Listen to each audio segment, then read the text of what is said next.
Hello everybody and welcome again to my channel. This time I wanted to talk about friends.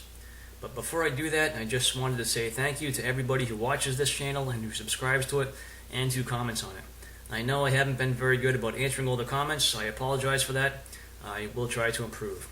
But thank you. I appreciate your viewings and also the comments that you leave.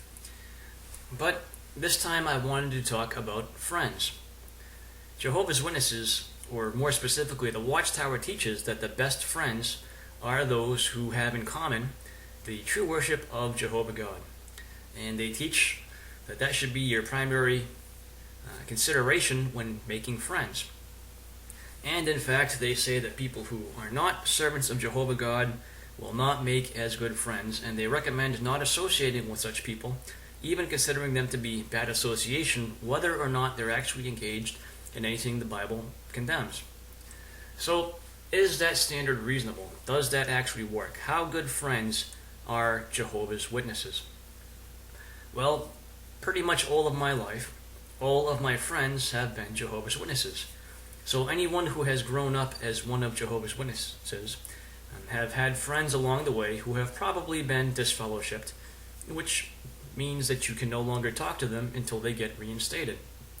Or you have had friends who have left the truth, as they describe it, and you basically never really see them again, you don't talk to them again, and if you do see them, it's always kind of that awkward situation where you say hi, you wonder how they're doing, but the most important thing on the mind of a Jehovah's Witness is, are they going back to meetings, are they coming back to the organization? So, friendship with Jehovah's Witnesses very much so has a limit. There is no unconditional love among friends of Jehovah's Witnesses, and that if you change your beliefs, you are suddenly no longer worthy of being a friend. So I had many Jehovah's Witnesses friends. Currently, I have none. All those people that I knew, some of them for decades, I don't talk to them anymore. And that's the way it works in that world. And even when I was in the organization, what I would find is when you move around, or when people move around, it becomes very easy to lose contact with people. What happens is oftentimes you wind up getting more involved with your own congregation. You get caught up in the duties, responsibilities, or with people there, and oftentimes friendships from farther away aren't as strong as they could be, especially if you're a stronger Jehovah's Witness, or that is one who's doing more of the organizational activities. Typically you'll have many other friends in lots of different locations, but most often you just don't hang around with them as much because you're so busy doing with things with your own congregation. At least that's my experience. Other people might have very differing experiences there. But in terms of friendship, in terms of somebody who really is there for you, who really cares about you, who really enjoys your company, they'll put up with some of your craziness because we all have it. And they won't leave you just because you have a different belief than them based on one specific thing. They'll accept that and they'll move on, unless they're extremely hard-headed. However, with Jehovah's Witnesses, this is not the reality. The reality is the one belief, and that belief that the Watchtower is God's organization. If at any point in your life that belief changes, or if at any point in your friend's life their version of that changes, you suddenly are no longer friends. You no longer actually talk to each other. So, once again, the theme of conditional love is inherent in every single thing that Jehovah's Witnesses do. Their friendships, which they consider the best, really are not. And sometimes those of us who wake up and walk away have a hard time accepting this. I know I did for a long time.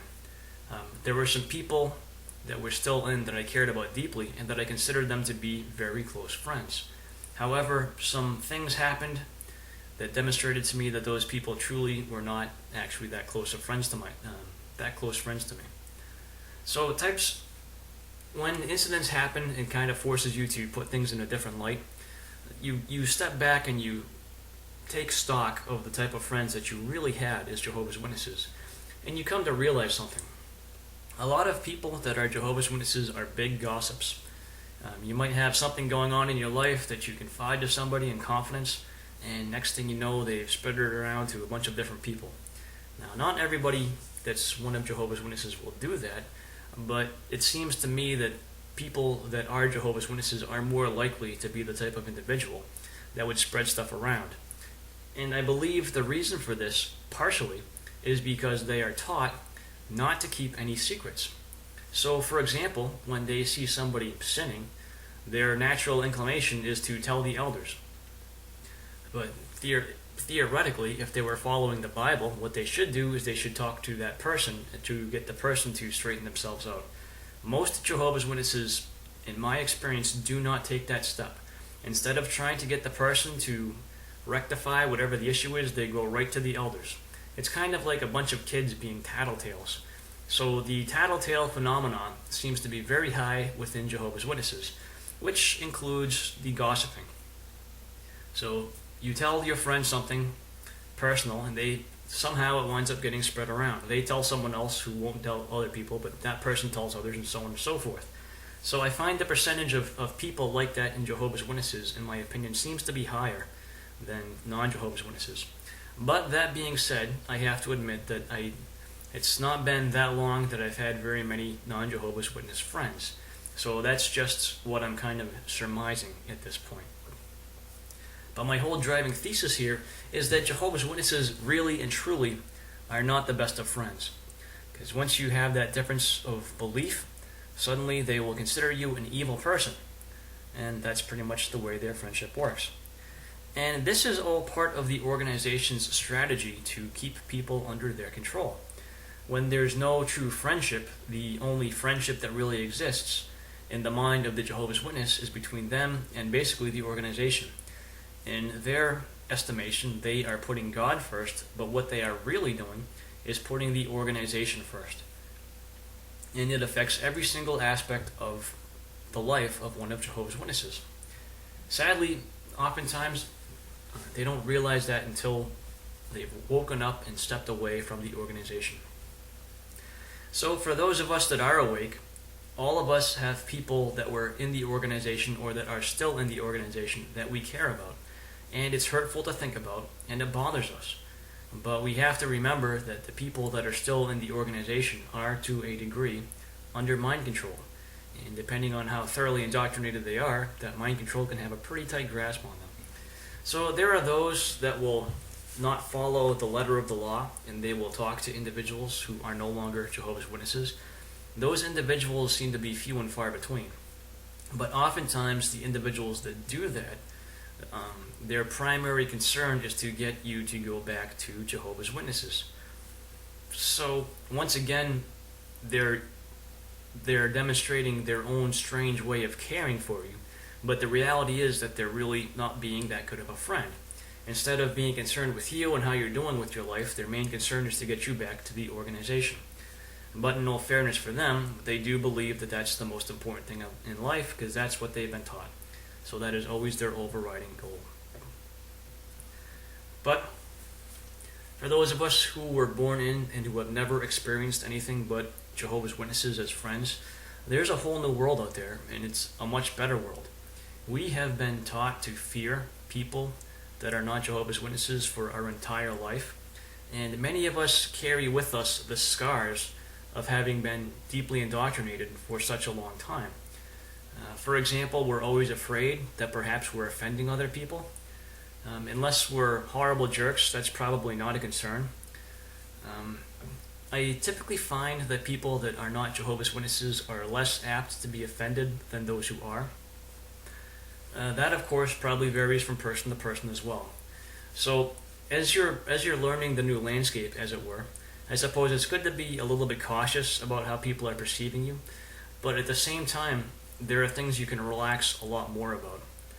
And as you gain more experience having non-Jehovah's Witness friends, it'll become obvious to you what those things are. But a crucial part of doing that is realizing that the way that you were taught to look at reality as one of Jehovah's Witnesses is not constructive and is not helpful. So sometimes we have to take a step back and look at ourselves from somebody else's viewpoint to realize that our version of friendship might not quite be what true friendship actually is. And when we come to that realization, it can be very instructing to us. We can actually learn quite a bit about ourselves and about what true friends are. And that can be very helpful going forward. We can begin to form real healthy friendships, and we can begin to form truly healthy relationships.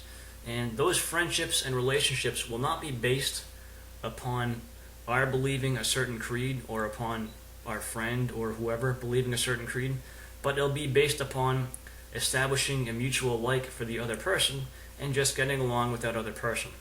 And that is a far better type of friendship than anything that could ever be established in Watchtower. Just as an example, for those types of friends, you could have different views on religion, on evolution, on politics, what have you, and they'll probably still be your friends. They may disagree with you on things, perhaps sometimes bitterly, but typically speaking, they'll still be your friends. Usually, disagreements have to be pretty big for people not to be your friends anymore, when they're not Jehovah's Witnesses, once they become your friends, that is. But with Jehovah's Witnesses, there's just that one key issue that is going to make or break a friendship, and that's whether or not you're still with the org. So that's just something I was thinking about, because in my conversations with people, in my experience, it seems that a lot of people that have left the organization are still in some way or another clinging to things that were left behind in the organization.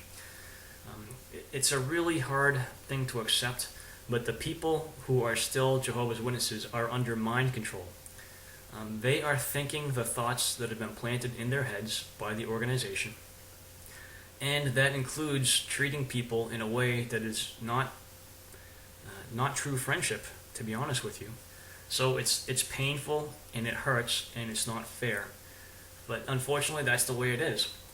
We would like it if we had the ability to wake up all of our friends and all of our family, but we don't. We don't know what's going on in their head. We don't know how deeply they're indoctrinated, and a whole bunch of other things. One thing that helps me, this may not help everybody, is always just remembering that they are indoctrinated. And that indoctrination is what drives their thinking process. They literally, when it comes to things like their friends, are not thinking for themselves. And they don't even know that. They consider themselves to be the freest thinkers around. So that's just one of the tricks of the cult. But if we remind ourselves that their minds are not their own to make their own free decisions, that might be able to help us cope on some level with what we have lost from leaving the organization. But at the same time that we think about what we've lost, we actually want to think about what we've gained, which is the more important thing. We've gained the ability to think for ourselves. We've gained the ability to establish real, true, lasting friendships. And we've gained the ability to actually search for true, unconditional love and define that. Something that we never could do in the organization. So, when we step back and look at it, we can ask ourselves the question, were any of the people that were our friends when we were Jehovah's Witnesses our true friends? Sad to say, I don't think the answer is yes. That being said though, when people wake up, or if people wake up, we would certainly be happy to have them as friends again. And even if they didn't wake up, if they would associate with us, we would probably be their friends.